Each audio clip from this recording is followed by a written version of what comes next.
Good morning friends, welcome to my channel Edward wings and class 9 जो है JKPSC assistant registrar की topic है Jammu and Kashmir cooperative societies rule 2001। ठीक है, तो पार्ट ए जो है उसका हम आज डिस्कस करेंगे। और कुछ लोग जो हैं वो एमसीक्यूएस जब देख रहे हैं इन अमेंडेड एक्ट्स को लेकर तो वो ज़रूर डाउट में आ रहे हैं एंड वो काफ़ी लोग शिकायत कर रहे हैं कि इसका आंसर ये नहीं है। तो प्लीज़ अमेंडेड वर्जन में देखिएगा इन एक्ट्स को, आपको जो भी क्वेश्चन आएगा एग्ज़ाम में वो अमेंडमेंट्स को मद्देनज़र रख के ही आएगा। तो जो आपको ऑफिशियल साइट जो जम्मू कश्मीर कोऑपरेटिव्स की वहाँ से जो पीडीएफ मिल रही है वहाँ पर अमेंडमेंट नहीं है उसमें। प्लीज़ बेयर एक्ट लाइव पर विज़िट कीजिए, वहाँ पर जो है आपको एक्ट मिलेंगे और वो उन एक्ट्स में जो है आपको अमेंडमेंट भी मिल जाएंगे। तो वहाँ से पढ़िएगा, आपके सारे डाउट्स क्लियर हो जाएंगे। तो वीडियो स्टार्ट करने से पहले ये कहूँगा कि वीडियो की पीडीएफ जो आपको टेलीग्राम चैनल पर मिल जाएगी, जिसका लिंक जो आपको डिस्क्रिप्शन बॉक्स में मिल जाएगा। आइए स्टार्ट करते हैं वीडियो। देखिए ये जो टॉपिक है इसमें मुझे नहीं लगता इंसान ने जिसने भी हमारी क्लास 7 देखी है जिस Jammu and Kashmir cooperative societies act 1989 की, उसमें सब चीज़ें जो हैं ये बताई गई हैं और उसमें मैंने आपको ऑलरेडी ये सारी चीज़ें बता दी हैं। ये क्या है कि जब 1989 में जब वो एक्ट आया तो कोऑपरेटिव सोसाइटीज़ पर क्या नियम लागू होंगे, तब उस एक्ट में जो थे वो नहीं थे। उसके बाद 11-12 साल बाद जो है इसके ये रूल्स जो हैं वो फ्रेम किए गए और इन्हें ही कहा गया Jammu and Kashmir cooperative societies rules 2001। और ये रूल्स जो हैं ये उन कोऑपरेटिव सोसाइटीज़ के ऊपर एलिजिबल रहेंगे जो कि इस 1989 के Jammu Kashmir cooperative societies act के अंदर रजिस्टर रहेंगी। तो जो हमने क्लास 7 में पढ़ा था ऑलमोस्ट जो है वो सब वही है, बस वहाँ से जो रूल्स वो हैं वो निकाल कर जो है इस टॉपिक में रख दिए गए हैं। ज़्यादा कुछ आपको इस टॉपिक में नया देखने को नहीं मिलेगा। हालांकि डिस्कस जो है हम पूरा डिटेल में करेंगे, जो इंपॉर्टेंट सेक्शन रहेगी वो करेंगे, लेकिन आपको ज़्यादा से ज़्यादा हार्डली कुछ ही चीज़ें होंगी जो आपको इसमें नहीं मिलेंगी। अदरवाइज़ जिसने क्लास 7 जो हमारी देख रही है उसको उस क्लास में से ऑलमोस्ट जो है वो सब कुछ आपको यहीं पे कवर हो जाएगा। तो आपको कुछ नया जो है ज़्यादा पढ़ने की ज़रूरत शायद इसमें नहीं पड़ेगी, लेकिन फिर भी हम अपनी तरफ से पूरी जो क्लास लगानी है, पूरी सेक्शंस जो है इंपॉर्टेंट जो हम डिस्कस करेंगे वो हमने करनी। ठीक है, चैप्टर्स के मद्देनज़र देखें तो टोटल 13 चैप्टर जो है इस एक्ट के अंदर आपको देखने को मिलेंगे और सेक्शंस जो हैं वो लगभग 74 सेक्शंस जो हैं आपको देखने को मिलेंगे। और उसके बाद कुछ अपेंडिक्स हैं, कुछ फॉर्म्स वगैरह हैं वो दिखाई जाएंगे आपको। इतने इंपॉर्टेंट नहीं है, चलिए देखेंगे, हम डिस्कशन करना हो तो हम करेंगे। तो आइए स्टार्ट करते हैं वीडियो। सबसे पहले पीडीएफ के ऊपर चलते हैं। देखिए Jammu and Kashmir cooperative societies rule हैं, ठीक है। बियर एक्ट लाइव जो है साइट, वहाँ से हमने ये पीडीएफ उठाई है और इसमें अमेंडमेंट जो है वो आपको प्रोवाइडेड है। अमेंडमेंट कैसे दिखेंगे, देखिए जो भी लाइन आपको इन दो ब्रैकेट्स के बीच में मिले, ऐसी ब्रैकेट्स के बीच में जो लाइन मिलेगी वो आपको अमेंडमेंट की लाइन मिलेगी। ठीक है, तो ये पहचान है अमेंडमेंट कौन कौन से हैं। तो आइए शुरू करते हैं। देखते हैं कहते हैं कि Jammu and Kashmir cooperative societies act जो है 1989 का, उसमें जो पावर दी गई हैं उसके मुताबिक जो है गवर्नमेंट जो थी जम्मू कश्मीर की, उसने 20 सितंबर 2001 को ये डेट फिक्स रखी जबकि ये Jammu and Kashmir cooperative societies rule जो हैं वो फोर्स में आएंगे। ठीक है, तो ये रूल्स बनाए गए 1989 की जो सोसाइटीज़ रजिस्टर थी, 1989 के एक्ट के अंदर जो रजिस्टर थी उनके लिए ये रूल्स बनाएंगे। और ये रूल्स जो हैं वो फोर्स में कब आए, गवर्नमेंट ने ये डेट फोर्स के लिए रखी, वो थी 20 सितंबर 2001। ठीक है, तो 2001 20 सितंबर के बाद की जो ये रूल्स जो हैं इन सोसाइटीज़ पर लागू रहेंगे। ठीक है, चैप्टर 1 जो है प्रीलिमिनरी है, इतनी ज़्यादा टर्म नहीं है। देखिए एक्ट की बात करें तो एक्ट कौन सा जो है इसके अंदर ये रूल्स कौन सी सोसाइटीज़ जो रजिस्टर हैं किस एक्ट के अंदर रजिस्टर हैं उन पे अप्लाई करेगा, तो वो बिल्कुल 1989 एक्ट के अंदर जो रजिस्टर है। ठीक है, डिक्री का हमने पहले भी पढ़ा है कि डिक्री मीन्स कोई भी ऑर्डर, डिसीजन या अवार्ड वगैरह अगर किसी को दिया जाएगा तो उसको डिक्री कहेंगे।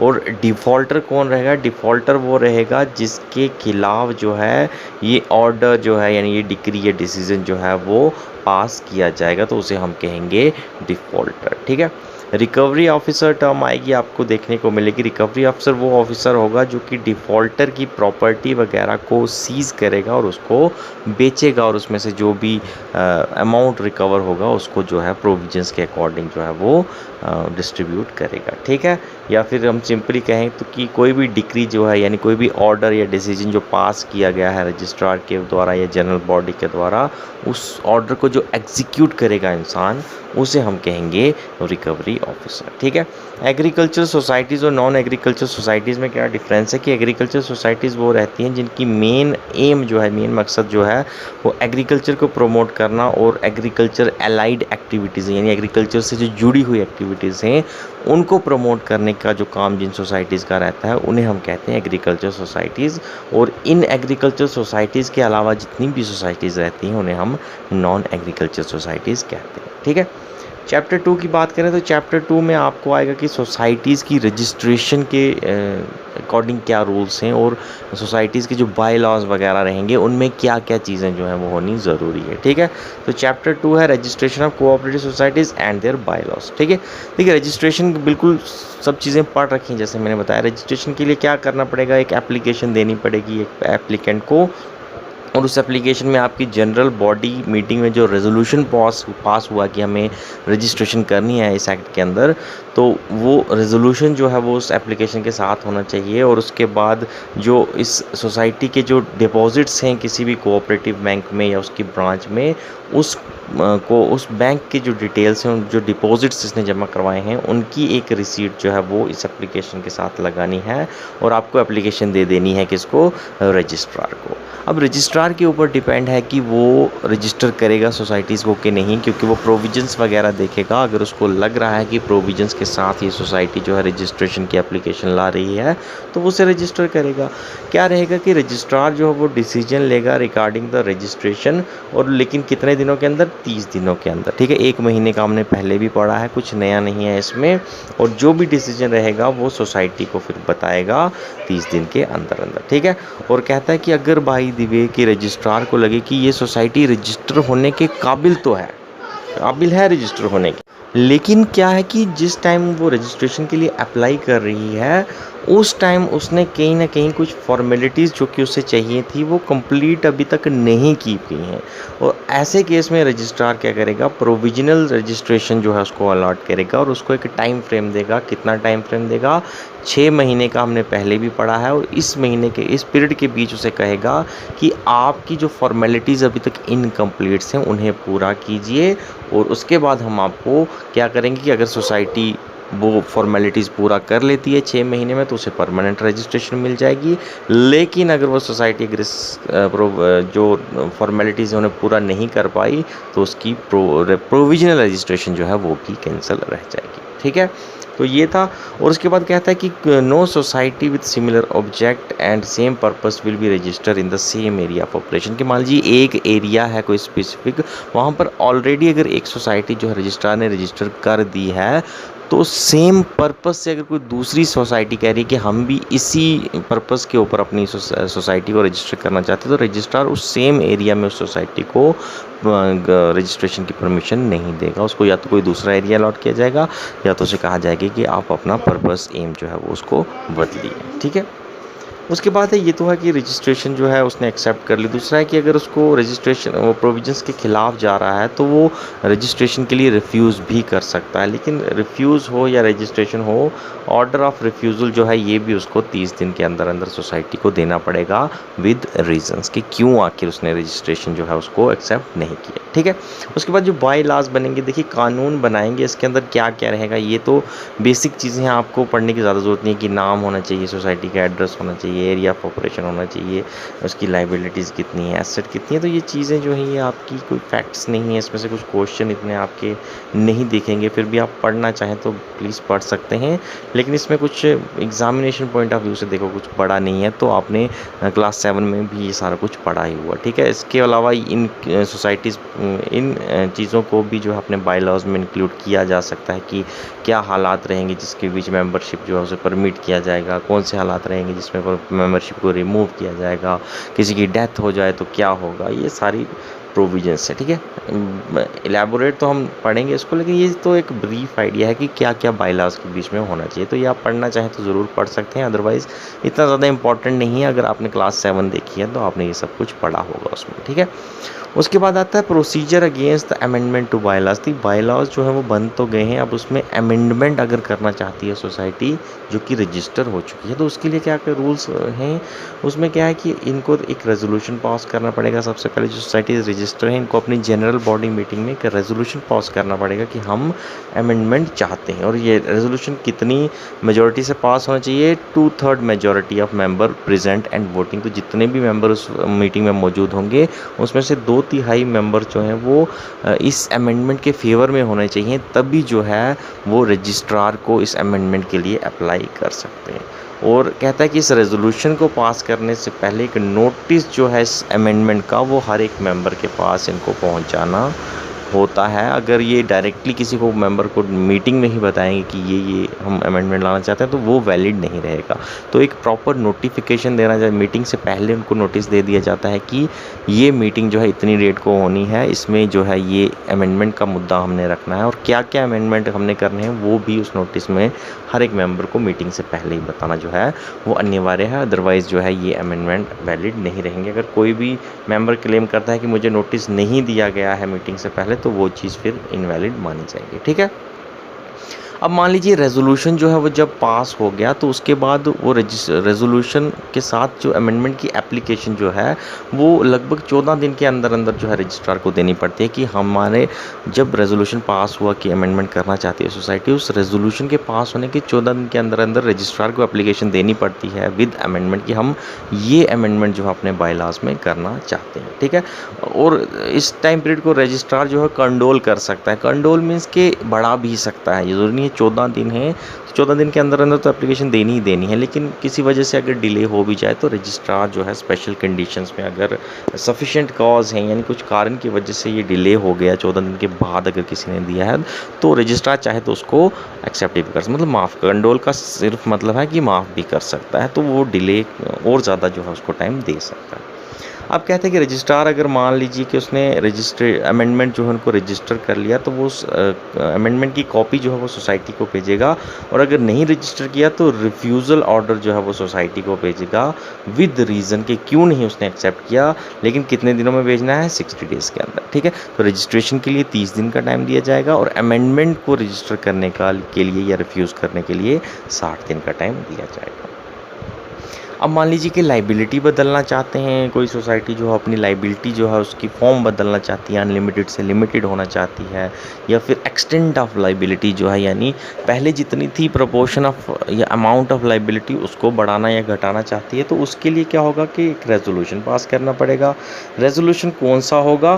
देखिए ये जो रेजोल्यूशन रहेगा ये आपका स्पेशल रेजोल्यूशन रहेगा। ठीक है। तो ये रेजोल्यूशन जो है ये ट्रांसफ़र ऑफ लाइबिलिटी के लिए ये आपका स्पेशल रेजोल्यूशन रहेगा।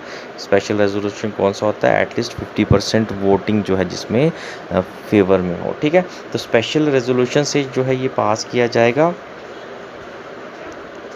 और उसके बाद क्या होगा कि एटलीस्ट 15 डेज़ नोटिस जो है of such meeting shall be given to members.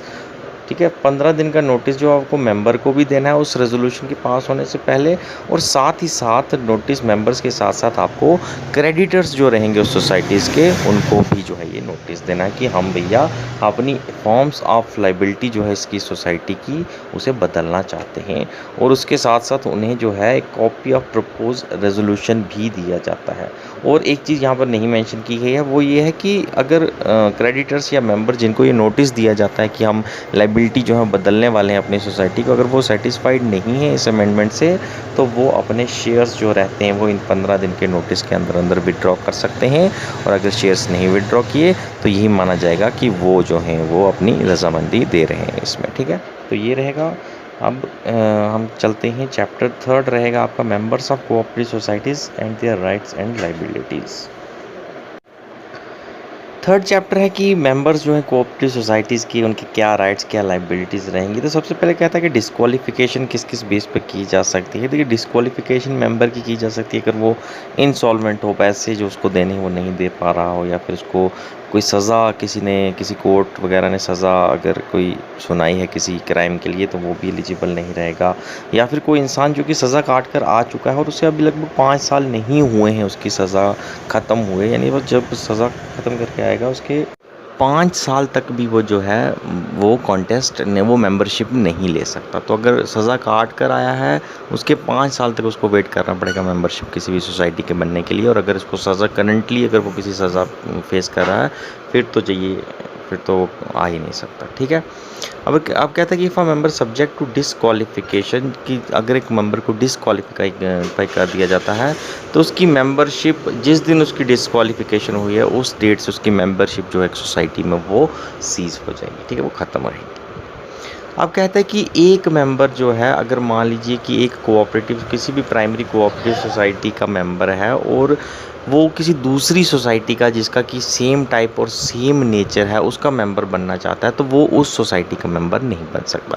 यानी सिंपल टर्म में कहें तो एक इंसान जो है वो दो सिमिलर कोऑपरेटिव सोसाइटीज़ जो हैं, वो जो प्राइमरी कोऑपरेटिव सोसाइटीज़ जिनका नेचर सेम है, जिनकी वर्किंग सेम है, जिनका एम सेम है, उन दो सोसाइटीज़ का मेंबर एक टाइम में नहीं बन सकता। ठीक है, अलग अलग नेचर की सोसाइटीज़ के मेंबर जो हैं वो बन सकते हैं, लेकिन सेम नेचर की सोसाइटी का मेंबर जो है वो एक मेंबर जो है वो एक ही सोसाइटी का बनेगा, तो दूसरी सेम नेचर की सोसाइटी का मेंबर वो नहीं बन सकता। हम कहते हैं कि admission of member before the general body. हम कहते हैं कि कोई भी अगर मेंबरशिप के लिए अप्लाई कर रहा है किसी भी सोसाइटी में, तो ऐसे नहीं कि उसे रैंडमली कभी भी जो है वो एक्सेप्ट कर लिया जाएगा। अब कहते हैं कि no cooperative shall admit member 14 days prior to the date of its annual general meeting.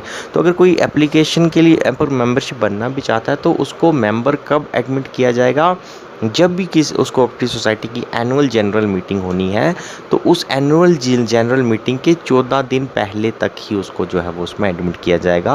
यानी कोई अप्लाई कर रहा है तो उसको बोला जाएगा कि वेट कर, अगर जनरल बॉडी मीटिंग जो है वो लेट होनी है तो उसको वेट करवाया जाएगा, और जब भी जनरल बॉडी मीटिंग की डेट होगी तो उसके 14 दिन पहले ही उसको एडमिट किया जाएगा। ठीक है, अब दूसरा कि चेयरमैन हैविंग सेकंड राइट और कास्टिंग वोट। ये मैंने आपको एक ऑब्जेक्टिव, जब हम MCQs पढ़ते हैं उसमें भी ये क्वेश्चन पढ़ा था कि अगर वोट्स इक्वल हो जाएं किसी भी डिसीजन को लेकर, तो चेयरमैन जो रहता है उसको एक सेकंड वोट जो है वो कास्ट करने का हक रहता है। ठीक है, तो इक्वालिटी की अगर डेडलॉक तोड़ना है किसी भी डिसीजन में, अगर इक्वालिटी हो गई है, वोट्स जो है हाँ और ना में बराबर बन के हैं, तो उस डेडलॉक को कौन तोड़ेगा, एडिशनल वोट रहेगा वो चेयरमैन के पास रहेगा, वो डेडलॉक तोड़ेगा।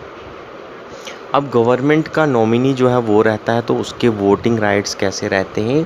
अब कहते हैं कि गवर्नमेंट जो है वो किसी भी अपने ऑफिसर को या किसी भी प्रोफेशनल को जो है किसी भी कोऑपरेटिव सोसाइटी में अपनी तरफ से नॉमिनी रख सकती है। अब कहते हैं कि वो जो नॉमिनी रहेगा वो उस सोसाइटी के जो भी इलेक्शन रहेंगे, चाहे वो किसी भी चीज़ के इलेक्शन रहें, उसमें कॉन्टेस्ट नहीं कर सकता। ठीक है, और एपेक्स सोसाइटी, अगर हम जो स्टेट की सोसाइटी, स्टेट लेवल सोसाइटीज़ रहती हैं, एपेक्स सोसाइटीज़ जिन्हें हम कहते हैं, उन सोसाइटीज़ में गवर्नमेंट की तरफ से जो नॉमिनी रहता है वो कोई छोटा मोटा इंसान नहीं रहता, वो एटलीस्ट सीनियर ऑफिसर होना चाहिए जो कि रजिस्ट्रार या जॉइंट रजिस्ट्रार के लेवल का होना चाहिए, वही जो है गवर्नमेंट की तरफ से नॉमिनीज रहेगा। इस लेवल से नीचे के जो ऑफिसर्स रहेंगे वो एपेक्स सोसाइटीज़ में गवर्नमेंट की तरफ से नॉमिनी नहीं रह सकते। अब कहता है कि डिसएबिलिटी ऑफ डिफ़ॉल्टिंग मेंबर, जो मेंबर डिफ़ॉल्ट कर जाए। अब कहता है कि कोई भी मेंबर जो है जिसको कि एक सोसाइटी का जिसने लोन ले रखा था और उसको जो है वो किस्तें देनी ही देनी है, और पिछले 3 महीने से जो है उसका जो एरियल देना था उसने, यानी जो अमाउंट देना था, जो प्रिंसिपल अमाउंट या इंटरेस्ट देना था, 3 महीने से लगातार उसने नहीं दिया है, तो अगर वो मेंबर सोसाइटी ने किसी दूसरी सोसाइटी में उसे रिप्रेजेंटेटिव के तौर पर रखा हुआ था, तो उस मेंबर की जो रिप्रेजेंटेशन होगी वो ख़त्म हो जाएगी। यानी वो अब उस दूसरी सोसाइटी में जहाँ पे उसको रिप्रेजेंटेटिव रखा गया था इस सोसाइटी की तरफ से, वहाँ पर वो जो है सोसाइटी की तरफ से कोई भी वोट वगैरह वहाँ पर नहीं कर पाएगा। ठीक है, उसकी अपॉइंटमेंट जो है वो ख़त्म हो जाएगी और वो मेंबर भी उस सोसाइटी का नहीं रहेगा। तो डिफ़ॉल्टर अगर 3 महीने तक पेमेंट नहीं कर रहा है तो उसकी मेंबरशिप भी कैंसिल हो जाएगी, उसके जितने भी राइट्स वगैरह होंगे वो छीन लिए जाएंगे। ओके, अब कहता है एक्सपल्शन ऑफ मेंबर की, अगर मेंबर को निकाला जाएगा तो कैसे निकाला जाएगा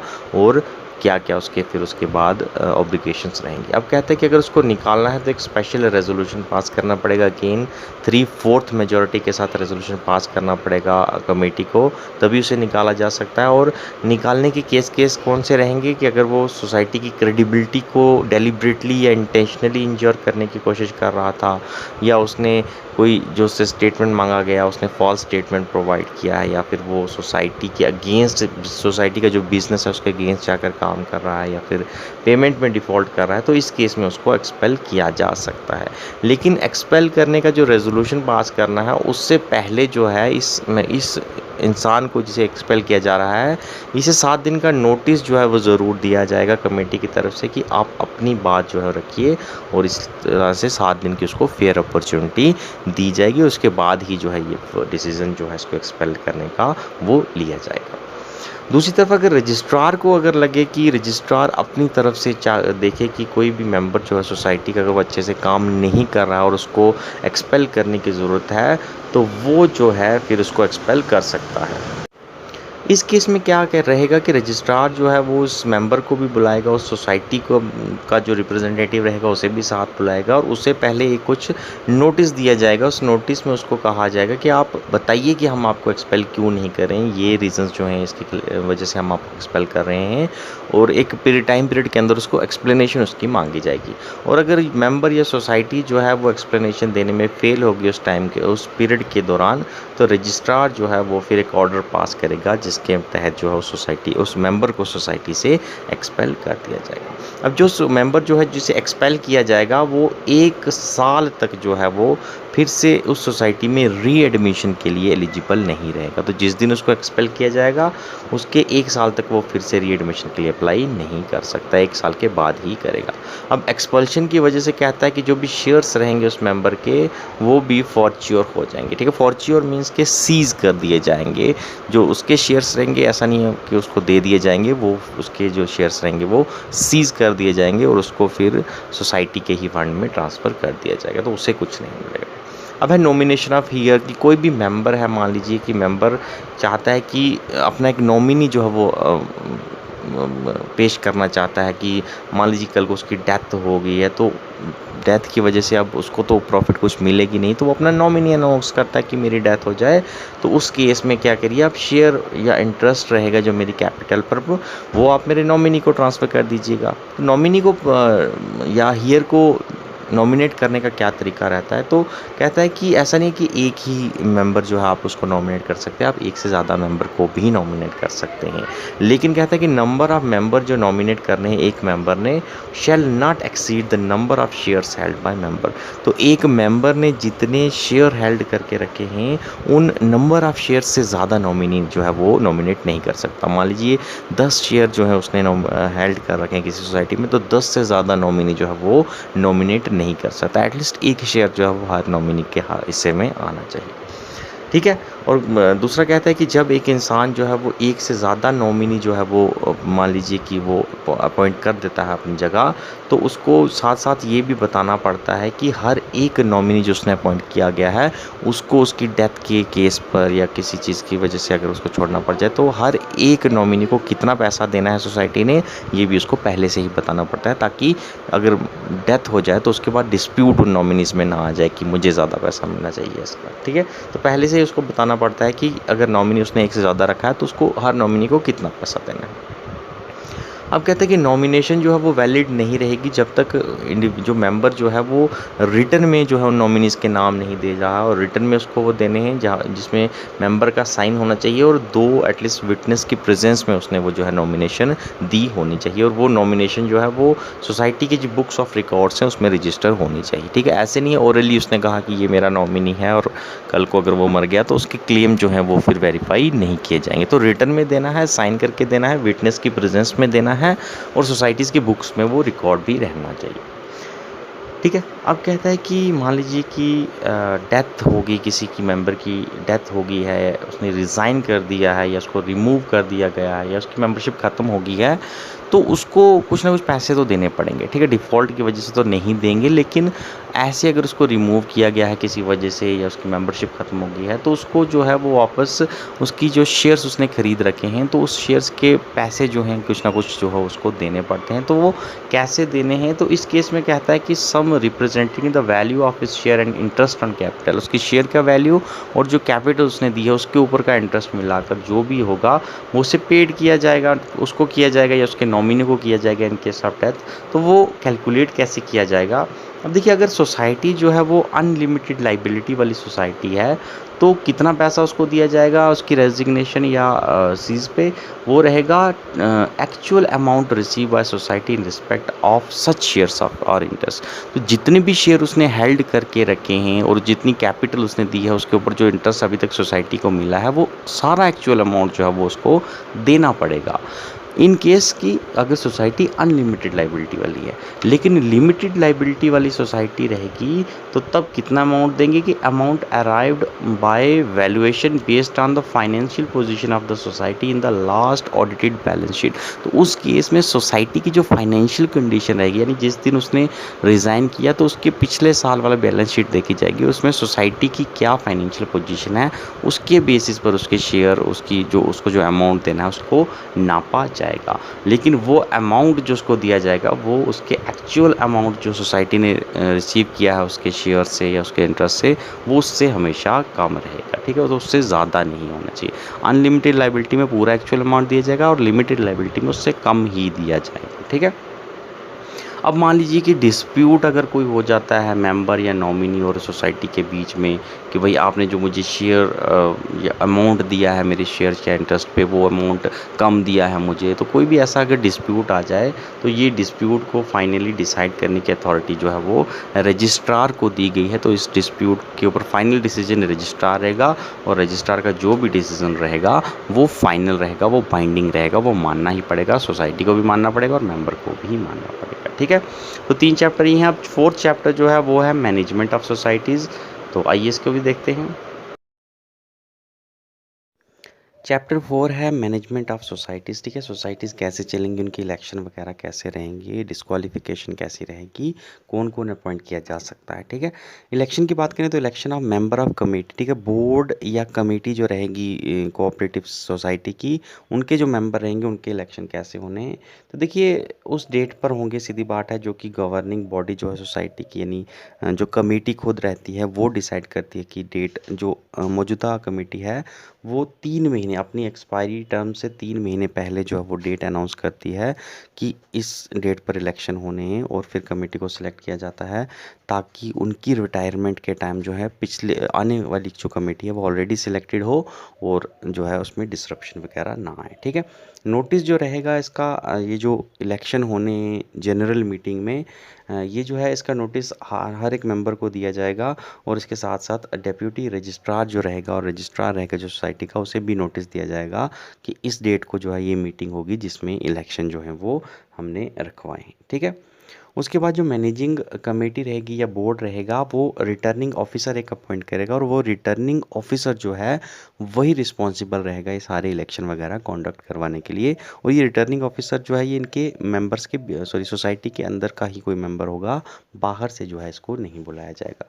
ये ऑफिसर जो है इसकी ऑनेस्ट होना चाहिए, इंटीग्रिटी वाला इंसान होना चाहिए, और ऐसा इंसान होना चाहिए जो कि मेजॉरिटी ऑफ मेंबर जिसको एक्सेप्ट करें कि ये इसे हम रिटर्निंग ऑफिसर रखना चाहते हैं इलेक्शन के पर्पजेज़ के लिए, ठीक है। अगर मेजॉरिटी ऑफ मेंबर इसके फेवर में नहीं होंगे तो फिर इसको नहीं रखा जाएगा, फिर किसी और वगैरह और को जो है वोटिंग के लिए बुलाया जाएगा, ठीक है। वोटिंग जो होती है मेंबर्स के इलेक्शन में, जो कमेटी के मेंबर या बोर्ड के मेंबर में, वो सीक्रेट बैलेट के थ्रू रहती है, ठीक है। यहाँ पर ईवीएम्स वगैरह यूज़ नहीं होती हैं। सीक्रेट बैलेट वही पर्ची सिस्टम रहता है जिसके ऊपर हमने ठप्पा लगाकर वो पर्ची जो है वो बैलेट में डाल देनी होती है, और बाद में उन पर्ची वगैरह को काउंट किया जाता है, जैसा हमारे पहले जो है वो सिस्टम होता था, ठीक है। No election shall be called in question except by election petition, ठीक है।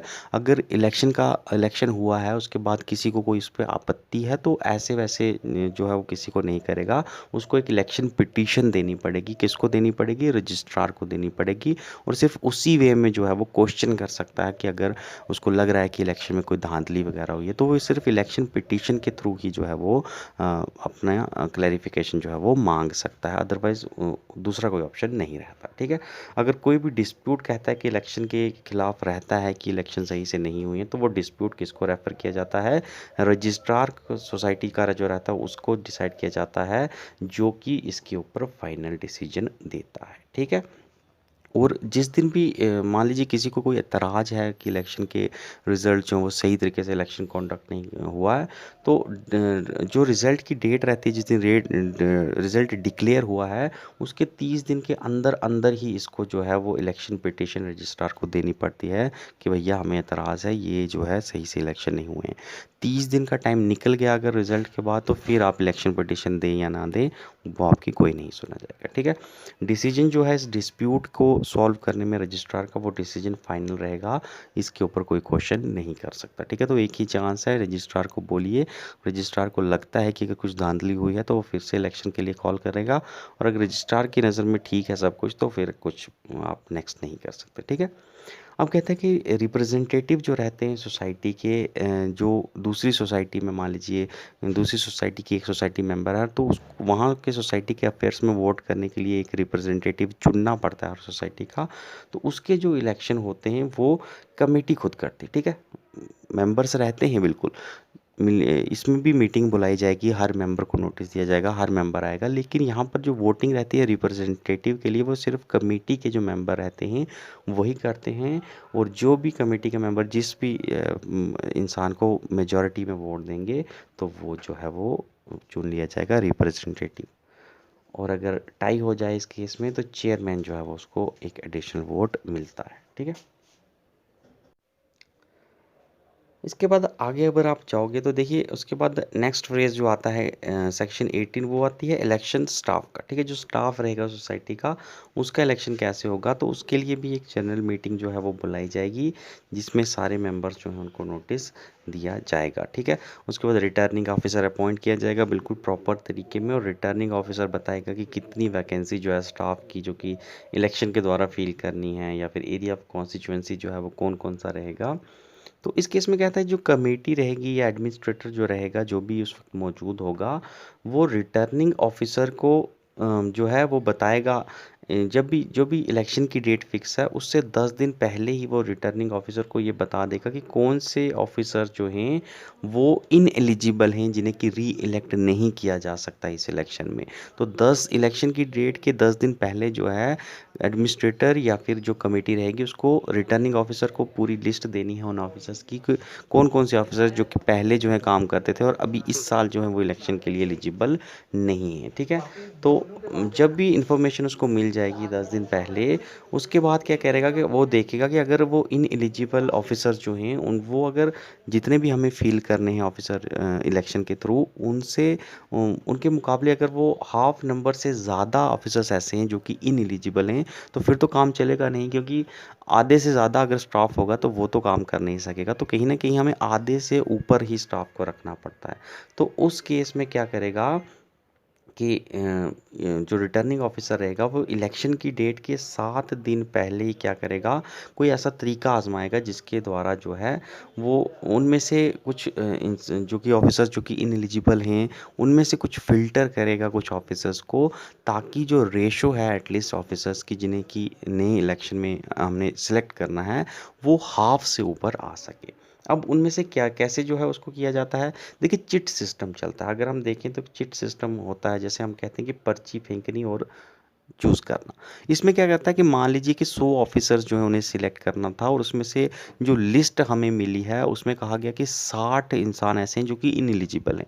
तो टोटल पीछे 40 ही बचे जो एलिजिबल हैं, यानी 100 के मुकाबले 40 अगर आप देखोगे तो हाफ से भी कम है। तो कहीं ना कहीं हमें 50 से तो ऊपर रखने ही रखने हैं। तो वो जो 60 इनएलिजिबल रहेंगे उसमें से हमें जो है 10 और चुनने पड़ेंगे कम से कम, जिन्हें हम किसी न किसी तरह से फिर से अपॉइंट करवा सकें। तो चिट सिस्टम चलता है। उस 60 का 60 जो लोग रहेंगे उनका होम एड्रेस और नाम जो है वो कंटेनर में डाला जाएगा। रिटर्निंग ऑफिसर क्या करेगा, पेज पर उनके नाम और एड्रेस लिखेगा और उसे कंटेनर में ड्रॉप कर देगा। ठीक है। उसके बाद कंटेनर को शेक किया जाएगा ताकि सारी पर्चियाँ जो है वो इंटरमिंगल हो जाए। उसके बाद रिटर्निंग ऑफिसर खुद जो है बीच में से ड्रॉ करेगा, पर्चियाँ निकालता जाएगा, और जो जो पर्ची पर जिस जिसका नाम आता जाएगा उसे जो है इन एलिजिबल मान लिया जाएगा। ठीक है। मान लीजिए 60 पर्चियाँ हमने डाली हैं जिसमें से हमें 10 नाम चुनने हैं, तो पहले जो 50 नाम रहेंगे उन्हें बाहर निकाल दिया जाएगा, वो इन एलिजिबल रहेंगे, और आखिर के जो 10 नाम बच के बीच में कंटेनर में, उन्हें जो है एक बारी फिर से एलिजिबल बनवाया जाएगा, ताकि जो रेशो है स्टाफ की वो at least half of the number रहे। ठीक है। अब कहता है कि for any area constituency for which election is held, कि किसी भी कॉन्स्टिट्यूशन में कॉन्स्टिट्यूंसी, ठीक है, सोसाइटी की जहाँ पर इलेक्शन होने हैं, वहाँ पर मान लीजिए कि जितनी सीटें थी, ठीक है, इसका मैं मतलब समझा देता हूँ। मान लीजिए 10 सीटों पर इलेक्शन होना था और उसके ऊपर नॉमिनेशन 10 ही आए हैं या 10 से कम आए हैं, तो जो भी जिसके भी नॉमिनेशन होंगे, रिटर्निंग ऑफिसर जो है वो उस सबको ही इलेक्ट कर देगा। ठीक है।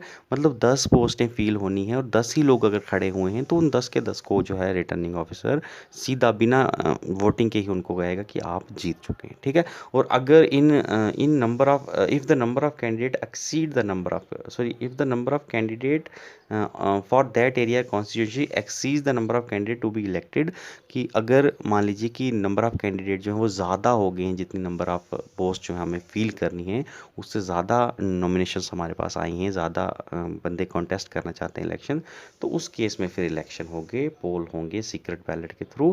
ठीक है। बैलेट पेपर के थ्रू होगा, फिर जो भी रिजल्ट आएगा उसको फाइनल डिसाइड किया जाएगा। उसके बाद कहता है कि कोई मान लीजिए कोई अंधा इंसान है या कोई फिजिकली डिसेबल मैन है जो कि बैलेट सिस्टम के ऊपर जो ठप्पा लगाना है हम कह सकते हैं वो नहीं लगा सकता, उसको दिख नहीं रहा या किसी और वजह से हाथ उसके काम नहीं कर रहे, तो उस केस में रिटर्निंग ऑफिसर क्या करेगा, उससे पूछेगा, खुद उसके पास जाकर पूछेगा कि आप किसको वोट डालना चाहते हैं, एंड जहाँ पर भी वो बताएगा वहाँ पर रिटर्निंग ऑफिसर जो है वो उस इंसान के बिहाफ पर जो है वो फिर उस ठप्पा लगाएगा उस सीक्रेट बैलेट पर। ठीक है। अब कहते हैं कि as soon as all the member present recorded their vote, कि जैसे ही सब ने वोट दे दिए जो वहाँ पर वोटिंग के लिए आए हुए हैं, तो रिटर्निंग ऑफिसर जो है वाइट वोट्स वगैरह को काउंट करेगा और साथ ही साथ जो है वो रिजल्ट डिक्लेयर कर देगा। इसमें कोई ज़्यादा टाइम नहीं रखता। ठीक है। अब कहते हैं कि बैलेट पेपर जो है वो रिजेक्ट भी कर सकता है रिटर्निंग ऑफिसर।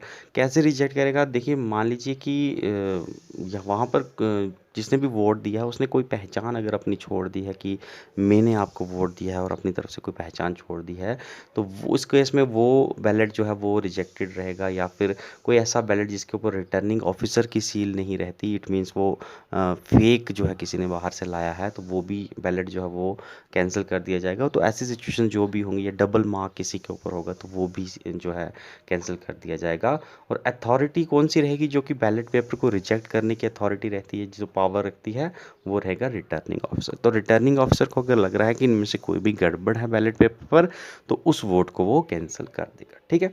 अब कहते हैं कि जो प्रोसीडिंग रहेगी इस मीटिंग की जहाँ पर इलेक्शन हुए हैं, तो उसकी प्रोसीडिंग जो है और साथ ही साथ इलेक्शन का क्या रिजल्ट आया है, इसे मिनट बुक जो रहेगी सोसाइटी की उसमें रिकॉर्ड कर दिया जाएगा और उसके ऊपर रिटर्निंग ऑफिसर के साइन भी लिए जाएंगे। ठीक है।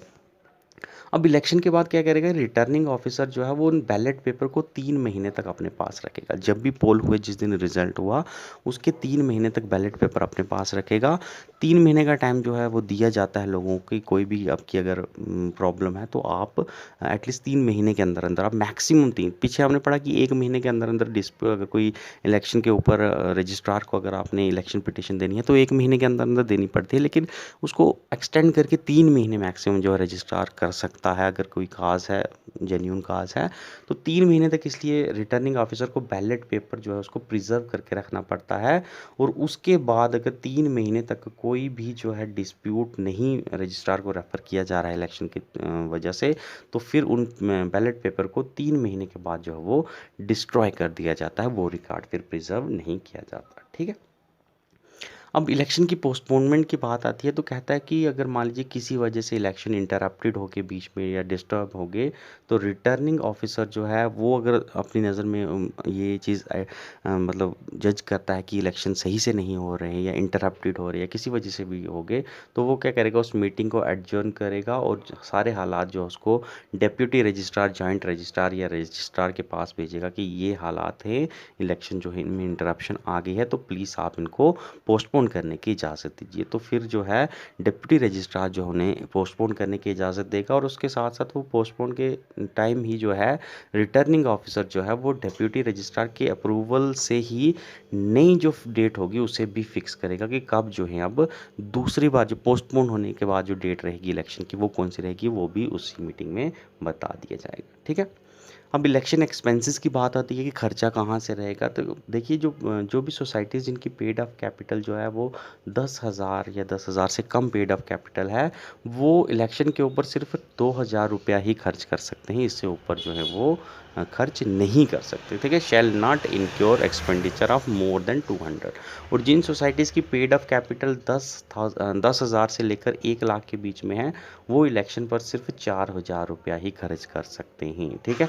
और जिन सोसाइटीज़ की पेड अप कैपिटल 1 लाख से ऊपर है, तो वो जो है 1,000 रुपया जो है वो खर्च कर सकते हैं, ठीक है।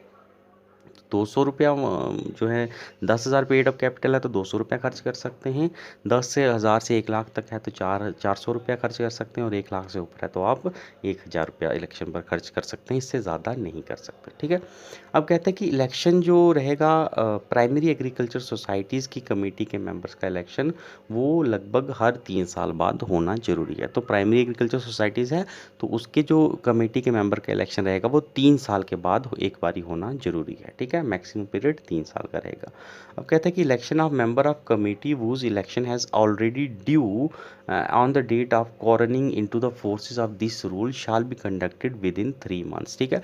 मान लीजिए कि जब ये रूल्स आए उस टाइम किसी सोसाइटी के इलेक्शन ड्यू थे उस टाइम, तो उस सोसाइटी के इलेक्शन आने वाले 3 महीनों के अंदर अंदर जो हैं वो करवाए जाने चाहिए, ऐसा इस रूल्स में कहा गया, ठीक है। अब कहते हैं कि कमेटी और एडमिनिस्ट्रेटर इन्फॉर्म करती है मेंबर को 2 month in advance about the date of election, and assistant registrar को भी इसके बारे में बताया जाता है, ठीक है। जब भी इलेक्शन होते हैं उससे 2 महीने पहले ही जो है मेंबर्स को बता दिया जाता है कि 2 महीने बाद जो है इस डेट पर इलेक्शन होने हैं। और वही सेम नोटिस जो है वो असिस्टेंट रजिस्ट्रार जो रहेगा सोसाइटी का, उसको भी सेंड किया जाता है, ठीक है। और जिस दिन ये नोटिस जो है वो डाला गया, वो उसके 7 दिन के बाद ही जो है क्या करती है कमेटी और एडमिनिस्ट्रेटर जो रहते हैं, ये एलिजिबल मेंबर्स जो रहते हैं जो कि वोट उसमें करेंगे, उनकी लिस्ट एक प्रिपेयर करते हैं।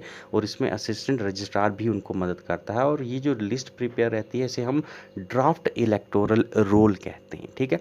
और जब ये लिस्ट प्रिपेयर हो जाती है, इसको फाइनलाइजेशन करने के बाद ये ड्राफ्ट इलेक्टोरल रोल्स जो होते हैं, इनको फिर नोटिस बोर्ड पर लगाया जाता है। और लोगों से कहा जाता है कि अगर आपको कोई भी ऑब्जेक्शन है इस लिस्ट के मुताबिक कि कोई मेंबर हमने इसमें इंक्लूड नहीं किया या फिर कोई एक्स्ट्रा मेंबर इंक्लूड किया है, तो उनको 15 दिन का टाइम दिया जाता है कि आप अपनी ऑब्जेक्शन फाइल कीजिए, हम रिव्यू करेंगे, उसके बाद नई लिस्ट जो है वो लगाई जाएगी, ओके। ये जो नोटिस रहता है जिसमें जो कि नोटिस दिया जाता है 2 महीने पहले, इसमें क्या क्या बताया जाता है कि कितनी वैकेंसी इलेक्शन से फील्ड करनी है या फिर कौन सी जगह जो है जहाँ पर ड्राफ्ट इलेक्टोरल रोल जो है उसको एग्जामिन करा जाएगा। और 15 दिन का टाइम तो दिया ही जाता है ऑब्जेक्शन फाइल करने के लिए, इसमें कुछ नई बात नहीं है। कौन सी डेट रहेगी जहाँ पर इलेक्टोरल रोल्स को लेकर कोई ऑब्जेक्शन है उसको डिस्पोज करना है, ठीक है। और दूसरी बात यह है कि जो जगह रहती है, डेट टाइम और प्लेस, उस जनरल मीटिंग की डेट टाइम और प्लेस जहां पर इलेक्शन आपको करवाने हैं और किस आवर्स के बीच में, यानी किन घंटों के बीच में जो इलेक्शन होने हैं, पोलिंग होनी है, वो डेट प्लेस और टाइमिंग जो है वो इलेक्शन के सिर्फ 1 महीने पहले तक ही बताई जाती है, ठीक है। 2 महीने पहले जगह नहीं बताई जाती, 2 महीने पहले सिर्फ बताया जाता है कि इस डेट को आपके इलेक्शन होंगे, 2 महीने के बाद होंगे, फिक्स डेट तब भी नहीं बताई जाती। और 1 महीना अगर बच रहा है डेट को, 1 महीने पहले जो मेंबर्स को बता दिया जाता है कि आपको इस डेट को इलेक्शन होने, इस जगह पर इलेक्शन होने और इन आवर्स के बीच में इलेक्शन होने हैं, ठीक है। और इसी नोटिस की कॉपी जो है वो असिस्टेंट रजिस्ट्रार को भी भेज देते हैं ताकि वो रिकॉर्ड में रख सके। अब मान लीजिए कोई ऑब्जेक्शन आया और कुछ चीज़ें जो हैं डिलीट करनी पड़ गई इनको इलेक्टोरल रोल से, लेकिन कहता है कि कोई भी एंट्री जो है वो ऐसे भी डिलीट नहीं कर दी जाएगी। कोई भी इंसान जिसका नाम अगर आपको बीच में से काटना है, जो पर्सन इससे अफेक्टेड रहेगा, सबसे पहले तो उसको एक हर्ड की अपॉर्चुनिटी, यानी उसको सुनने का एक मौका हमें देना है और उसको सुनना है। उसके सुनने के बाद ही जो है अगर आपको लगे कि सही चीज़ नहीं है, इसको बीच में नहीं रखना चाहिए, इलीगल इंसान है, तो फिर उसका नाम आप डिलीट कर सकते हैं, ठीक है। बिना किसी को सुने आप उसका नाम डायरेक्ट काट नहीं सकते, ठीक है। और फिर कहता है कि ड्राफ्ट इलेक्टोरल रोल को लेकर जो भी ऑब्जेक्शन आएंगी उन्हें 2 दिन के अंदर अंदर डिस्पोज करना रहता है। तो 2 दिन के अंदर अंदर ऑब्जेक्शन डिस्पोज कीजिए और नया जो फाइनल इलेक्टोरल रोल है उसे बनाइए और चिपका दीजिए बोर्ड पर, ठीक है। अब कहता है कि candidate whose nomination paper found valid may withdraw their names within a period of 2 day. अब मान लीजिए कोई भी इलेक्शन के लिए खड़ा हुआ है, अभी उसने नॉमिनेशन फाइल किया है और 2 दिन तक अगर उसको लगता है कि मैंने इलेक्शन में नहीं खड़ा होना चाहिए मुझे, या किसी भी वजह से अगर वो नॉमिनेशन विड्रॉ करना चाहता है, तो जिस दिन भी उसने नॉमिनेशन फाइल किया उसके 2 दिन के अंदर अंदर वो विड्रॉ कर सकता है। इसमें कोई ऐसी बात नहीं कि वो नहीं कर सकता, ठीक है। उसके बाद जनरल मीटिंग जो है वो रहती है, जनरल बॉडी की मीटिंग जिसमें इलेक्शन वगैरह होते हैं। और असिस्टेंट रजिस्ट्रार इसमें कोई खास रोल नहीं अदा करता है, इसमें सिर्फ वो फैसिलिटेटर की तरह काम करता है। कोई वो वोटिंग राइट नहीं रखता और कोई दूसरा तीसरा राइट उसके पास नहीं होता, सिर्फ उसको फैसिलिटेट करना है, ठीक है। उसके बाद चेयरमैन जो रहता है सोसाइटी का, वो रिटर्निंग ऑफिसर की तरह एक्ट करता है उसमें जो इलेक्शंस होते रहते हैं। और सेक्रेटरी जो रहता है सोसाइटी का, वो एक्स ऑफिशियो सेक्रेटरी जो है उस जनरल बॉडी मीटिंग में रहता है जिसमें इलेक्शन होते हैं, ठीक है। प्रोसीडिंग जो है इलेक्शंस की या उस जनरल मीटिंग की जिसमें इलेक्शन हुए और साथ में रिजल्ट क्या रहा, वो सब रिकॉर्ड होता है सोसाइटी की मिनट बुक में। और साथ ही साथ जैसे जैसे इलेक्शन हुए तो इमीडिएटली जो है वोटिंग की काउंटिंग होती है और रिजल्ट जो है वो भी डिक्लेयर हो जाता है, ठीक है। If election if the election sorry if at the election proceeding are interrupted, वही चीज़ होगी कि किसी वजह से अगर इलेक्शन में कुछ इंटरप्शन वगैरह आ रही है तो रिटर्निंग ऑफिसर जो है वो डिप्टी रजिस्ट्रार या रजिस्ट्रार की परमिशन से जो है उसको पोस्टपोन करेगा और नए डेट जो हैं वो कब रहेंगे इलेक्शन की वो भी उन्हें नोटिफाई करेगा। और कोई भी डिस्प्यूट रहता है तो वो इलेक्शन को लेकर वो रजिस्ट्रार को भेजा जाता है, सेम जैसा पिछले बताया। और रजिस्ट्रार का डिसीजन जो है वो फाइनल रहता है, ठीक है। अब है procedure for election of representative of society. Representative अगर किसी दूसरी सोसाइटी में अगर किसी एक सोसाइटी का रिप्रेजेंटेटिव रखना है तो हमने पढ़ा था कि कमेटी के जो मेंबर रहते हैं वो मेजॉरिटी वोट से उसको सिलेक्ट करते हैं। इसमें मेंबर्स वगैरह जो है उनको वोटिंग नहीं करवाते। मेंबर्स क्योंकि मेंबर्स ने ही जो मेंबर्स हैं उन्हीं ने कमेटी के मेंबर को चुना है, तो कमेटी के मेंबर डायरेक्टली ही अपनी मेजॉरिटी से जो हैं वो उसको सिलेक्ट कर लेते हैं, ठीक है। लेकिन इसके लिए भी प्रॉपर एक मैकेनिज़्म रहता है, मीटिंग बुलाई जाती है और मीटिंग में हर एक मेंबर को जो है वो आप 10 दिन पहले इलेक्शन के 10 दिन पहले का उसको नोटिस दे दिया जाता है कि 10 दिन बाद इलेक्शन है, आप आइए वोटिंग नहीं कीजिए, आप आइए देखिए कोई कैसे चल रहा है। और वोटिंग करते हैं कौन, हमारी कमेटी के मेंबर, और वो सिलेक्ट करते हैं, ठीक है। अब कहते हैं कि इलेक्शन जो है प्राइमरी जो सोसाइटी रहती है वहाँ पर जो इलेक्शन होना है वो कोऑपरेटिव सुपरवाइज़र की मौजूदगी में ही होता है सिर्फ। अगर कोऑपरेटिव सुपरवाइज़र वहाँ मौजूद नहीं है तो प्राइमरी सोसाइटीज़ में जो रिप्रेजेंटेटिव का जो इलेक्शन रहेगा वो नहीं होगा जब तक वहाँ पर कोऑपरेटिव सुपरवाइज़र नहीं आएगा। और उसको जो है कोऑपरेटिव सुपरवाइज़र को 10 दिन पहले, इलेक्शन के 10 दिन पहले उसको नोटिस दे दिया जाता है कि 10 दिन बाद इलेक्शन है तो आप आइएगा, तो आप अपनी मौजूदगी दीजिएगा। मार्केटिंग सोसाइटी में इसी तरह जब तक असिस्टेंट रजिस्ट्रार जो है वो मौजूद नहीं रहेगा तो उसके इलेक्शन जो रहेंगे उस सोसाइटी के रिप्रेजेंटेटिव को चुनने के वो नहीं होंगे, ठीक है। आप कहते हैं कि चेयरमैन जो रहेगा या प्रेसिडेंट रहेगा, जो कमेटी का चेयरमैन या प्रेसिडेंट रहेगा, वो नॉमिनेशन के लिए इनवाइट करेगा कि कौन कौन जो है रिप्रेजेंटेटिव के लिए खड़ा होना चाहता है। और सिर्फ जो है कमेटी के मेंबर इसमें बैलेट पेपर भी यूज़ नहीं करते, वो हाथ दिखाएंगे कौन किसके फेवर में है, कौन जो है फेवर में नहीं है तो अपना हाथ नहीं उठाएगा। तो सिर्फ रेज ऑफ हैंड जो है यानी हाथ शो करके ही जो है इसमें वोटिंग होती है, इसमें कुछ ज़्यादा लंबा प्रोसीजर नहीं है। और साथ ही साथ जो है रिज़ल्ट जो है वो डिक्लेयर भी कर दिया जाता है, कौन जीता कौन नहीं जीता, और वो रिज़ल्ट जो है वो मिनट बुक में भी रिकॉर्ड कर दिया जाता है, ठीक है।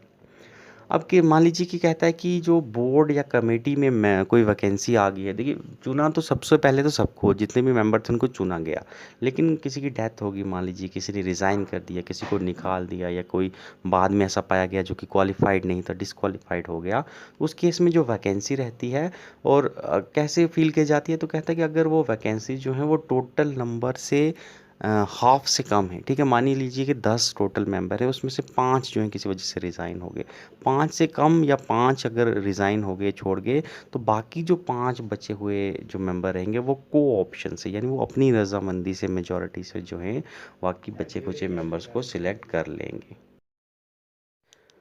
नेक्स्ट है रिम्यूनेशन पेबल जो है, यानी कितनी जो सैलरी रहेगी नई कमेटी या एडमिनिस्ट्रेटर की, तो कितनी सैलरी रहेगी, जितना रजिस्ट्रार जो है सोसाइटी का वो डिटरमाइन करेगा उतनी ही सैलरी उसको मिलेगी। और वो अमाउंट जो होगा वो सोसाइटी फंड से ही दिया जाएगा, कोई गवर्नमेंट जो है अपने पैसे से नहीं देगी। अब मेंबर जो है डिस्क्वालीफाई भी किया जा सकता है। तो क्या कंडीशन है डिस्क्वालिफिकेशन की? कोई डिफ़ॉल्ट कर रहा है या फिर कोई पर्सनल इंटरेस्ट की वजह से जो है उसमें काम कर रहा है, जो कि आने वाले फ्यूचर कॉन्ट्रैक्ट में कोई पर्सनल इंडस्ट्री से जो है उसका मेंबर बनना चाहता है, उसको डिस्क्वालीफाई कर दिया जाएगा। या फिर स्टेट गवर्नमेंट के अलावा कोई इंसान है जो कि मोर देन 2 एपेक्स सोसाइटीज़ जो हैं उनकी कमेटी का मेंबर है, उसे डिस्क्वालीफाई कर दिया जाएगा। या फिर कोई जो है वो सोसाइटी के बिज़नेस के कॉन्फ्लिक्ट में काम कर रहा है, कॉन्ट्रैरी काम कर रहा है, उसको भी डिस्क्वालीफाई कर दिया जाएगा। और कोई मान लीजिए कि कोई भी पर्सन है जो कि ऑफिस बियरर के तौर पर जो है 3 साल से ज़्यादा काम कर रहा है, उसको भी डिस्क्वालीफाई कर दिया जाएगा। तो 3 साल मैक्सिमम टेन्योर रहता है ऑफिस बियरर का। और उसके बाद 3 साल के ख़त्म होने के बाद जो है लगभग 3 साल तक जो है वो इनएलिजिबल रहता है री इलेक्शन के लिए, ठीक है। तो जिस दिन उसकी 3 साल पीरियड ख़त्म हो उसके बाद 3 साल तक वो री इलेक्शन जो है वो नहीं लड़ सकता। 3 साल का लैप्स होना चाहिए, उसके बाद जो है वो ने अगर री इलेक्शन के लिए खड़ा होना चाहता है तो वो खड़ा हो सकता है, ठीक है। तो मैक्सिमम पीरियड आपका 3 साल का रहता है। और अगेन यहाँ पर कहता है कि जब इनएलिजिबल, मान लीजिए कि इनएलिजिबल जो मेंबर रहेंगे ऑफिस बियरर की पोस्ट रहें, वहाँ पर इनएलिजिबल जो हैं वो अगर एक्सीड कर जाते हैं half the total number of staff, ठीक है, जितना स्टाफ हमें चाहिए उसके मुकाबले जो इनएलिजिबल हैं वो हाफ से ज़्यादा हैं, तो उस केस में अगेन जो है वो चिट सिस्टम का इस्तेमाल होगा, जैसा कि मैंने आपको बताया, ठीक है। तो चिट सिस्टम होगा, वही रिटर्निंग ऑफिसर जो है वो चिट डालेगा एंड वो फिर हाफ नंबर तक लाएगा ऑफिस बियर को, ठीक है। अब दूसरा है कि प्रेसिडेंट, वाइस प्रेसिडेंट या सेक्रेटरी वगैरह रहेंगे, ये इनका टेन्योर भी 3 साल तक रहेगा। और उसके बाद अगर री इलेक्शन के लिए ये भी लड़ना चाहते हैं तो इनको भी कम से कम 3 साल का बीच में लैप्स पीरियड चाहिए, उसके बाद ये री इलेक्शन के लिए लड़ सकते हैं, ठीक है। अब कहता है कि if a person resign his office as office bearer 12 month prior to the expiry of his consecutive 3 years, ठीक है।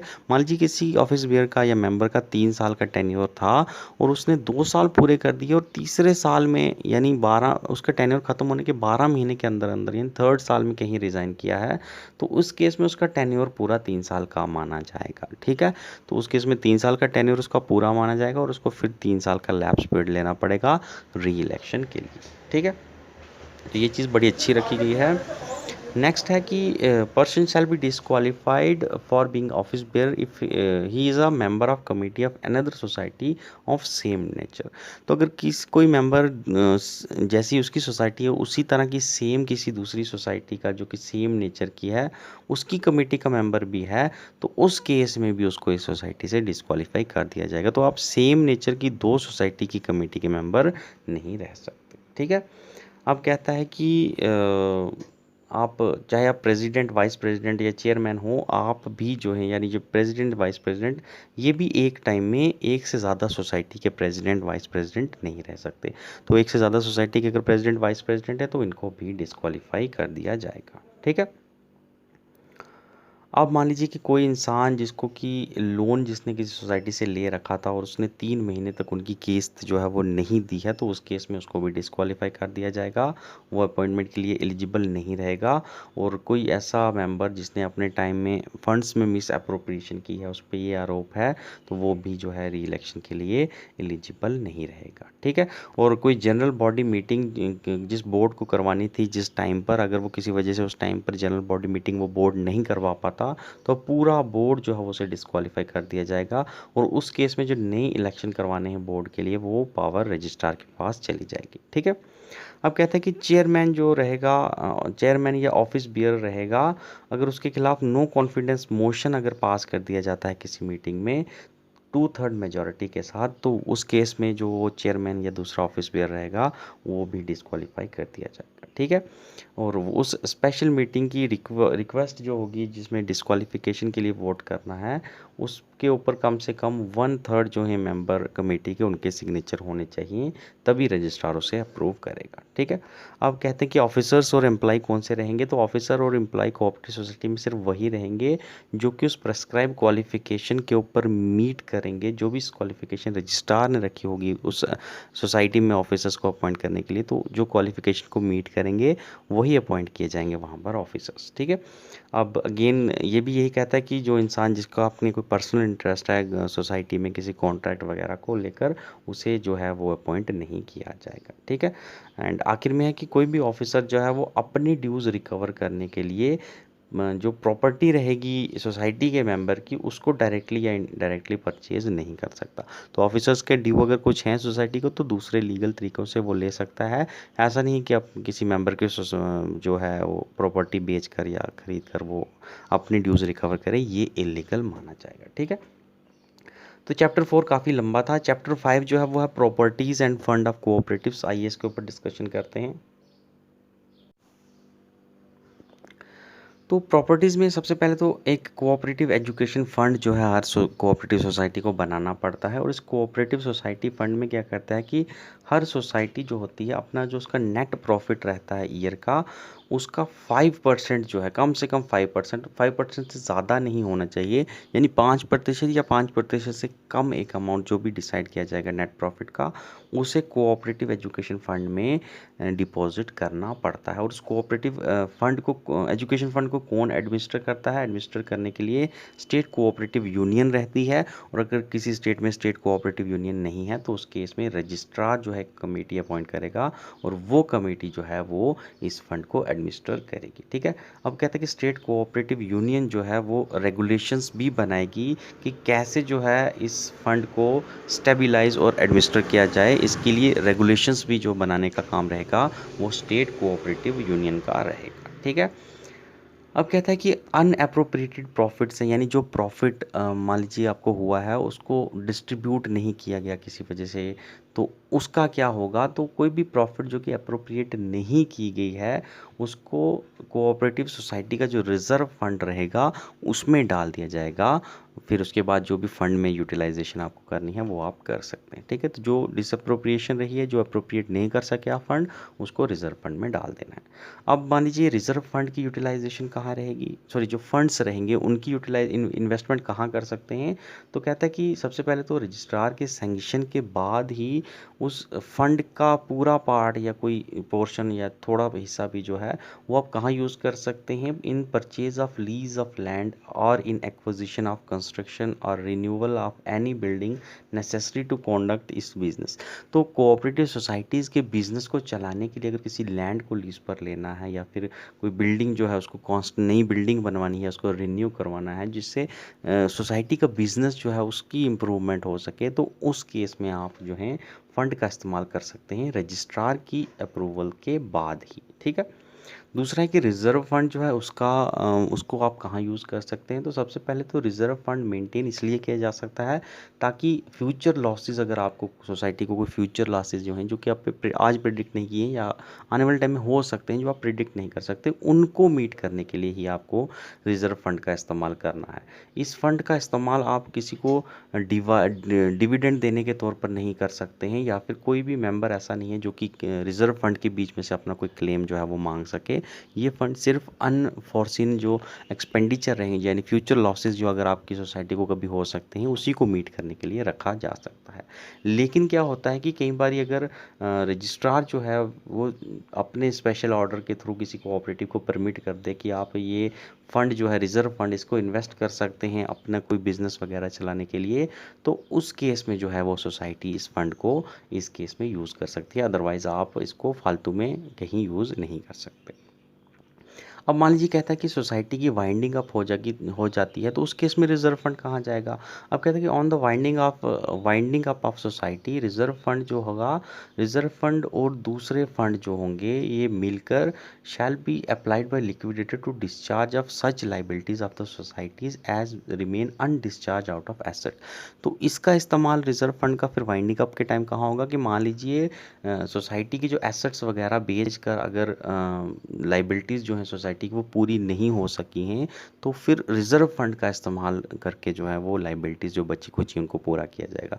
मींस के डेट अगर सोसाइटीज़ के अगर बच गए हैं, एसेट्स को बेचने के बाद भी अमाउंट उतना रिकवर नहीं हुआ कि लाइबिलिटीज़ सोसाइटीज़ की वो पूरी की जा सके, तो फिर रिज़र्व फंड का इस्तेमाल करेगा। या फिर पेड ऑफ कैपिटल जो है वो बनाने में आप इसका यूज़ कर सकते हैं, या फिर डिविडेंड अगर किसी को देना है तो आप उसमें भी रिज़र्व फंड का यूज़ कर सकते हैं in case of winding up of society. लेकिन डिविडेंड जो है वो 6% जो है वो उससे ज़्यादा नहीं रहना चाहिए। और जिस सोसाइटी के बाई लॉज जो हैं वहाँ पर लिखा गया है कि कोई भी डिविडेंड किसी को किसी हालात में नहीं दिया जाएगा, उस केस में रिजर्व फंड फिर आप डिविडेंड के तौर पर यूज़ नहीं कर सकते। ठीक है।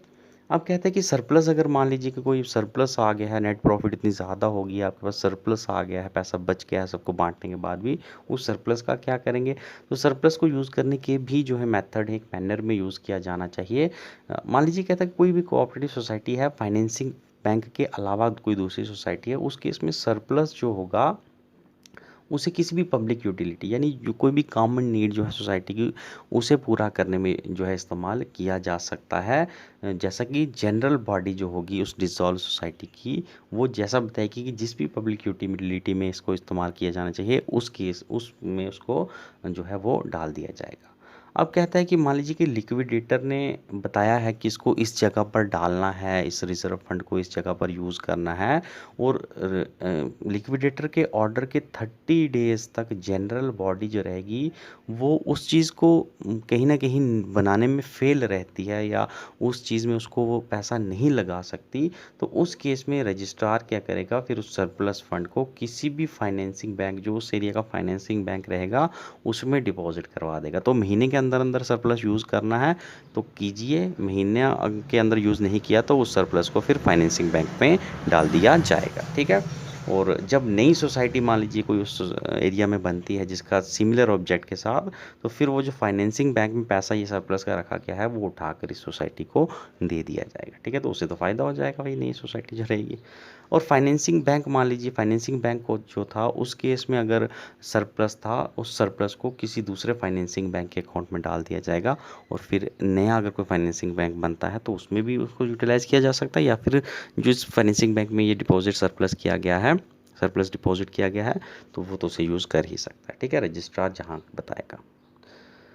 उसके बाद है रिस्ट्रिक्शन ऑन बोरोइंग, के बोरोइंग पर काफ़ी लिमिट रहती है रजिस्ट्रार के ऊपर। तो बोरोइंग उतनी ही कर सकते हो जितना रजिस्ट्रार जो है एक फ़िक्स लिमिट रखेगा कि आपको मेंबर से इतना लेना है, नॉन मेंबर से इतना लेना है, तो उतनी ही बोरोइंग सोसाइटी कर सकती है, उससे ज़्यादा सोसाइटी नहीं कर सकती बोरोइंग्स। ठीक है। अब नॉन मेंबर के साथ ट्रांजैक्शन कितनी कर सकते हो, तो कोई भी सोसाइटी जो है नॉन मेंबर के साथ जो है वो तब तक ट्रांजैक्शन नहीं कर सकती जब तक मान लीजिए उसके बाईलॉज परमिट नहीं कर रहे हैं। उसके बाईलॉज नहीं परमिट कर रहे तो नॉन मेंबर्स के साथ ट्रांजैक्शन नहीं होगी। अगर बाईलॉज परमिट कर रहे हैं तब ही होगी, या फिर कोई रजिस्ट्रार अगर उनको अप्रूवल देगी कि आप नॉन मेंबर के साथ इतनी ट्रांजैक्शन कर सकते हो, तो उस केस में भी वो ट्रांजैक्शन कर सकते हैं। अदरवाइज़ वो ट्रांजैक्शन नॉन मेंबर्स के साथ नहीं कर सकते। ओके। उसके बाद है आपका छठा चैप्टर है वो है ऑडिट को लेकर। तो आइए इसको देखते हैं। तो पहली बात है, देखिए ऑडिट में आएगा क्या, कि जो भी ऑडिटर बिठाया जाएगा वो ऑडिट क्या क्या करेगा कि जो डिपॉजिटर और क्रेडिटर्स रहेंगे उनके बैलेंस को वेरीफाई करेगा। उसके बाद जो ट्रांजैक्शन किए हैं मेंबर्स, कमेटी के मेंबर्स ने, उनको वेरीफाई करेगा, उनको एग्जामाइन करेगा। देन जो अकाउंट्स रहेंगे सोसाइटीज़ के जो कि किस कमेटी ने प्रिपेयर किए हैं उनको एग्जामाइन करेगा कि ये सही हैं या गलत हैं, या जो प्रॉफिट जो बताई जा रही है सोसाइटी के द्वारा उसको एग्जामाइन करेगा कि ये प्रॉफिट सोसाइटी सही बता रही है या नहीं बता रही है। तो ये चीज़ें ऑडिट में देखेगा ऑडिटर। अब ऑडिट फ़ी की बात है जहाँ तक, तो सोसाइटी जो है वो ऑडिट फ़ी जो है पे करेगी ऑडिटर को। कितनी करेगी, जैसा कि रजिस्ट्रार जो है फिक्स करेगा जितनी फ़ी जो है, with prior approval of government. तो गवर्नमेंट से अप्रूव करके रजिस्ट्रार जितनी फ़ी जो है ऑडिटर के लिए रखेगा उतनी फ़ी जो है इनको देनी पड़ेगी सोसाइटी को, ऑडिटर्स के लिए। ठीक है। अब रजिस्ट्रार चाहे तो कहता है कि वो किसी भी सोसाइटी को के लिए चाहे तो ऑडिटर की फ़ी जो है उसे रिमिट कर सकता है, यानी उसको कम कर सकता है। अगर उसको लगे कि ये सोसाइटी उतना पैसा नहीं दे सकती तो उसको रिमिट करके गवर्नमेंट के थ्रू भी कुछ ना कुछ उसको हेल्प कर सकता है। ठीक है। उसके बाद चैप्टर 7 है वो है डिस्प्यूट वगैरह अगर आ जाता है तो उस केस में क्या रहता है। ओके। तो आइए देखते हैं। अब देखिए कोई भी डिस्प्यूट अगर आ जाता है तो सबसे पहले तो रजिस्ट्रार जो है उसके पास डिस्प्यूट आएगा। रजिस्ट्रार जो है उस डिस्प्यूट को या तो खुद भी सॉल्व कर सकेगा, ठीक है, या तो गवर्नमेंट ने अगर रजिस्ट्रार के अलावा किसी दूसरे इंसान को पावर दे रखी है तो उसको ये डिस्प्यूट ट्रांसफ़र हो जाएगा, या फिर रजिस्ट्रार जो है वो एक आर्बिट्रेटर बिठाएगा और उस आर्बिट्रेटर को जो है ये डिस्प्यूट रेफ़र किया जाएगा। ठीक है। अब कहते हैं कि ये डिस्प्यूट जब तक चल रहा है और मान लीजिए इसका डिसीजन अभी तक पेंडिंग है, उसके बीच में चाहे तो रजिस्ट्रार जो है कुछ इंटरलोक्यूटरी ऑर्डर्स जो हैं वो पास कर सकता है। अगर उसको लगता है कि जस्टिस वगैरह नहीं हो रही है इस पीरियड के बीच में, तो कोई इंटरलोक्यूटरी ऑर्डर जो हैं वो बेनिफिट में हैं अगर किसी मेंबर के, जो भी डिस्प्यूट में पार्टी है, तो उसके लिए जो है इंटरलोक्यूटरी ऑर्डर्स जो हैं वो पास कर सकता है इससे पहले कि फाइनल डिसीजन आए। ठीक है। उसके बाद कहता है कि जो भी फैसला रहेगा, जो भी अथॉरिटी रहेगी डिस्प्यूट को सॉल्व करने में, रजिस्ट्रार का रहे, आर्बिट्रेटर का रहे या दूसरा इंसान जो गवर्नमेंट में अपॉइंट किया है, तो जो भी फैसला वो सुनाएगा लगभग सिविल कोर्ट के बराबर का वो ऑर्डर माना जाएगा और उसको चैलेंज नहीं किया जा सकता। ठीक है। अब कहता है कि रजिस्ट्रार या वो अथॉरिटी या आर्बिट्रेटर जो है वो उसके पास ये पावर गवर्नमेंट देती है कि वो सोसाइटी से डायरेक्ट जो है वो अपने एक्सपेंसेस जो हैं, जो भी इस डिस्प्यूट को सॉल्व करने के लिए एक्सपेंसेस आ रहे हैं, वो ऑर्डर कर सकता है कि वो या तो सोसाइटी पे कर सकती है या फिर जो भी पार्टी जो है डिस्प्यूट की उनमें से भी अगर किसी लगेगा रजिस्ट्रार को कि नहीं सोसाइटी को पे नहीं करना है, जो डिस्प्यूट में पार्टी इन्वॉल्व हैं उनमें से हमें ये खर्चा लेना है, तो वो उस चीज़ को भी ऑर्डर कर सकता है जैसी उनकी मर्जी रहेगी। तो जिससे भी जो डिस्प्यूट सॉल्व करने की खर्चा रहेगा वो किसी से भी जो है वो मांग सकते हैं, जैसा रजिस्ट्रार को या जो भी डिस्प्यूट को डिसाइड करने वाली अथॉरिटी है वो ले सकती है। ठीक है। उसके बाद 8th और आखिरी चैप्टर जो आज हमें पढ़ना है वो है winding up and dissolution of societies. तो किसी सोसाइटी को वाइंड अप वगैरह करना है तो क्या प्रोसीजर रहेगा? देखिए प्रोसीजर में सबसे पहले तो प्रोसीजर की बात करें तो लिक्विडेटर अपॉइंट किया जाएगा रजिस्ट्रार की तरफ से, और लिक्विडेटर जब भी अपॉइंट किया जाएगा तो रजिस्ट्रार उसका जो नोटिफिकेशन है जिसमें उसको अपॉइंट किया गया है उसको गवर्नमेंट गैजेट में जो है वो उसको नोटिफाई करा जाएगा। ठीक है। अब लिक्विडेटर जो है जैसे ही वाइंडिंग अप का ऑर्डर निकला है उसके बाद जो है वो नोटिस पब्लिश करेगा और कहेगा कि जिसको भी सोसाइटी पर जिसको क्लेम करने हैं वो क्लेम कर सकता है, उसके लिए उसको 2 महीने का टाइम दिया जाएगा। तो 2 महीने के अंदर अंदर जिसके भी क्लेम है सोसाइटी में, जिसको पैसा सोसाइटी से लेना या देना होता है तो वो क्लेम कर सकता है। उसके बाद जो है सोसाइटी लिक्विडेटर जो करेगा सोसाइटी के एसेट्स और लाइबिलिटी वगैरह रहेंगी उनको कैलकुलेट करेगा, कितनी एसेट हैं कितनी लाइबिलिटी हैं, एंड उसके बाद नेक्स्ट जो स्टेप रहेगा वो रहेगा कि किसी मेंबर या पास्ट मेंबर या फिर दूसरी चीज़ से जिसको सोसाइटी को भी पैसा लेना है तो उसको भी जो है वो असेस करेगा और उसे जो भी पैसा वगैरह मिलेगा उसे सोसाइटी के एसेट में जोड़ा जाएगा। ठीक है।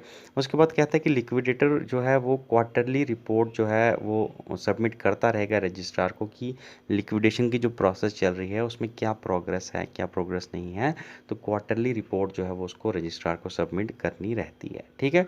अब कहता है कि all the fund in charge of liquidator shall be dispose in government treasure, जितने भी फंड रहेंगे सोसाइटी के वो उसको डायरेक्टली गवर्नमेंट के ट्रेजर में ही सबमिट कर दिया जाएगा और फिर वहीं से उसको ऑपरेट किया जाएगा। ठीक है। अब कहते हैं कि रजिस्ट्रार जो है वो सैलरी रहेगी, जो रिम्यूनरेशन रहेगी इस लिक्विडेटर की उसको डिसाइड करेगा, और वो जो सैलरी रहेगी वो सोसाइटी की ही प्रॉपर्टी से यानी सोसाइटी की तरफ से ही उसको पे की जाएगी, उसको कोई गवर्नमेंट अपनी जेब से नहीं करेगी। ठीक है। और जब लिक्विडेशन की प्रोसेस जो कंप्लीट हो जाएगी तो उसके बाद जनरल मीटिंग सोसाइटी की जो सोसाइटी बाइंड होने वाली है उसकी जनरल मीटिंग जो है वो एक बारी बुलाई जाएगी और फिर उसमें जो प्रोसीडिंग रहेंगी पूरी लिक्विडेशन प्रोसेस जो कैसी रही उसको समराइज़ किया जाएगा सोसाइटी के आगे, और सोसाइटी से फिर वोट भी मांगा जाएगा। अगर कोई सरप्लस फंड है उनके पास बच रहा है तो उसे कहाँ यूटिलाइज़ करना है उसके लिए वोटिंग जो है वो करवाई जाएगी, और फिर जिस भी तरह में वोटिंग की जाएगी उस सरप्लस को वहीं डिस्पोज कर दिया जाएगा। अगर कोई भी लाइबिलिटी के जो कि लिक्विडेटर डिस्चार्ज नहीं कर पाया, किसी की लाइबिलिटी चुकानी थी वो नहीं चुका पाया किसी भी वजह से, तो वो जो अमाउंट रहेगा जो अनडिस्चार्ज लाइबिलिटी का अमाउंट रहेगा वो किसी कोऑपरेटिव बैंक में डिपॉजिट कर दिया जाएगा, और वो फिर बाद में अगर कोई क्लेम करता है कि मेरा पैसे जो हैं वो देने हैं सोसाइटी के बाकी हैं जो कि उस टाइम क्लेम नहीं कर पाया, उसको मीट अप करने के लिए फिर उस फंड को यूज़ किया जाएगा। ठीक है। अब कहते हैं कि लिक्विडेटर जो है उसको रिमूव भी किया जा सकता है, रजिस्ट्रार कहीं भी किसी भी पॉइंट पर अगर उसको लगे कि ये सही तरीके से काम नहीं कर रहा है या कोई डिस्क्वालिफिकेशन उसको करनी है तो उसको बाहर भी निकाल सकता है। ठीक है। अब कहते हैं कि रजिस्ट्रार जो है वो सोसाइटी के सारे अकाउंट्स या बुक्स जो होंगी उन्हें अपने पास रखेगा और उन्हें रजिस्ट्रार को भी दिखाता रहेगा जब जब रजिस्ट्रार को उसकी ज़रूरत पड़ेगी। ठीक है, all the books and record of the society whose resignation has been cancelled sorry whose registration has been cancelled and processing of liquidation may be destroyed by registrar after the expiry of 3 year from the completion of date of liquidation। तो जिस society की liquidation हुई है मान लीजिए, तो उसके जो बुक्स और रिकॉर्ड्स रहते हैं वो रजिस्ट्रार को एटलीस्ट 3 साल तक, जब भी उसकी लिक्विडेशन हुई है, जब लिक्विडेशन कंप्लीट हुई है उसके 3 साल तक उसको सारी बुक्स एंड रिकॉर्ड्स जो हैं वो मेंटेन करके रखने पड़ते हैं, क्योंकि उसके बीच में कोई भी क्लेम जो है वो कर सकता है। और 3 साल तक अगर कोई भी ऐसा मसला नहीं अराइज होता, कोई भी क्लेम नहीं आता है, तो उसके बाद 3 साल के बाद फिर उनको वो डिस्ट्रॉय कर सकता है, लेकिन मिनिमम 3 साल तक उसको वो रिकॉर्ड प्रिजर्व करके रखने पड़ते हैं जिस भी सोसाइटी को लिक्विडेट किया गया है। ठीक है, तो आज के इसमें इतना ही है। बाकी जो चैप्टर्स बच गए हैं, हमारे 8 चैप्टर हमने आज पढ़े हैं, 5 चैप्टर जो बचते हैं वो हम नेक्स्ट लेक्चर में पढ़ेंगे। तो thank you, have a nice day.